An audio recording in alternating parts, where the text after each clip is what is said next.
استاد دوار جهان سردار حضرت مصطفی صلی الله علیه وسلم نبوی او تلفات تحفه وړاندې کوم چې عبارت دی السلام علیکم ورحمۃ اللہ وبرکاتہ. هلا لرم چې روغ او جوړ بیاست او د صحت جامع به مبتنوي. موږ دوه تنه زده کوونکي د الکریم خصوصي ښوونځي د سهارنۍ د وخت د ترجمې د سیم زده کوونکي یو. غواړو تاسو ته د څو مبارکو ایتونو ترجمه وکړو. خدای دې وکړي چې اول موږ او بیا تاسو ته د عمل کولو توفیق رانصیب شي. أعوذ بالله من الشيطان الرجيم. پناه غواړم په الله تعالی سره له شیطان رټل شوي څخه. بسم الله الرحمن الرحيم. او شروع کوم په نوم د الله چې ډېر مهربان او بخښونکی ذات دی. يا أيها الذين آمنوا لا تدخلوا بيوتا چې تاسو ایمان راوړئ مه داخلېږئ پردیو کورونو ته غیر بیوتکم حتی تستأنسوا ما سوا د ستاسو د خپلو کورونو تر دې پورې تاسو پردیو کورونو ته مه داخلېږئ چې تاسو ته اجازه درکړل شي وتسلموا علی اهلها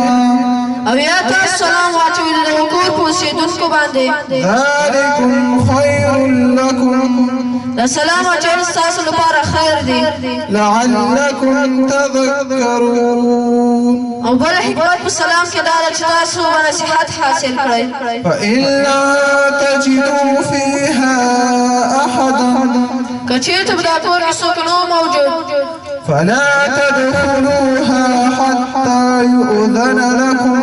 نو تاسو ته دې پورې مه ورداخلېږئ چې تاسو ته اجازه وشي وإن قيل لكم ارجعوا او یا تاسو ته وویل شي چې واپس لاړ شئ فارجعوا هو أزكى لكم نو تاسو واپس لاړ شئ ځکه دا واپس نه ستاسو لپاره خیر دی له تهمت څخه مو خلاص وئ والله بما تعملون عليم او الله تعالی ستاسو په ټولو کارو باندې پوهېږي ليس عليكم جناح نسته په تاسو باندې هېڅ ګناه أن تدخلوا بيوتا چې تاسو داخل شئ کورونو ته غير مسكونة فيها متاع لكم هغو کورونو ته چې په هغو کور کې ابدي څوک ژوند نه کوي او په هغو کور کې ستاسو سامان وي نو بیا تاسو ورننوتی شئ والله يعلم ما تبدون وما تكتمون او الله تعالی ستاسو په هغو کارونو پوهېږي کوم چې تاسو ښکاره کوئ او په هغو هم پوهېږي کوم چې تاسو پټوئ